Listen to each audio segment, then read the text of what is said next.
Welcome to this explainer. Today, we're diving straight into a high-stakes customer service simulation set right at Dubai International Airport.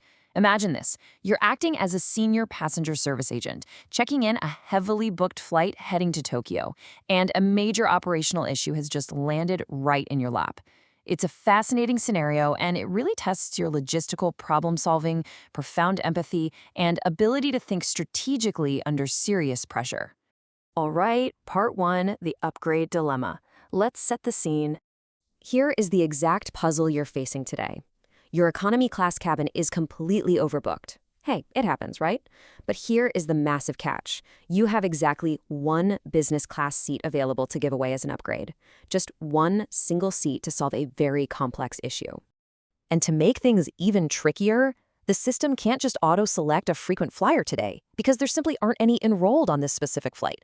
So the decision is entirely up to you and your team. You've got exactly 15 minutes to hash this out and agree on who gets this prized seat. Oh, and the ultimate twist? You have to reach a total consensus without taking a vote. Okay, moving to section 2, the 6 candidates. Who actually gets the seat? You're looking at a perfect cross-section of the traveling public here, each dealing with their own unique pressures. First up, we have an overwhelmed mother traveling with a crying baby. Next, a businessman who's asking for a loyalty program application. Then there's a musician carrying a huge instrument as hand baggage. Fourth is a celebrity chef with a massive social media profile, and he is highly unhappy because he overslept and missed his earlier flight. Fifth, a nervous flyer whose friend happens to be sitting up in first class. And finally, an elderly gentleman who has only flown once before and is incredibly excited for the trip. Which brings us to section 3, choosing the upgrade. Time to evaluate those needs. The clock is literally ticking down, the queue at the desk is building, and the pressure is absolutely on to make the right call for the overall flight experience. So looking at those 6 very different sets of needs, who are you going to choose to recognize with the upgrade and why? Who truly deserves it? Now, let's talk strategy. It is incredibly tempting to just appease the squeaky wheel, isn't it? Like upgrading that unhappy celebrity chef might feel like a smart defensive move to avoid a nightmare PR scenario on his large platform. But let's contrast that defensive, fear-based move with a completely different approach, upgrading the overwhelmed mother to maximize empathy and overall cabin comfort. Well, it turns out true hospitality is about prioritizing genuine care over public relations anxiety. The source material reveals that the mother with the crying baby, she is the clear optimal choice for that single upgrade. And there are 4 core reasons why this is absolutely the right call, and it goes way beyond just handing someone a nicer seat. Number 1, she visibly appears overwhelmed and will clearly benefit the absolute most from the extra space and quieter environment of business class. Number 2, this upgrade significantly improves the journey for both the mother and the baby. Number 3, it demonstrates profound empathy and genuine customer care from the staff. And number 4, and I think this is a brilliant piece of strategic thinking, other passengers in economy will massively benefit from the baby being more comfortable. It creates a calmer cabin environment for dozens of other people. It's literally a win-win-win. Moving on to section 4, recognizing everyone. Because this is where true hospitality shines. Look, the simulation definitely does not end just because you handed out that one perk.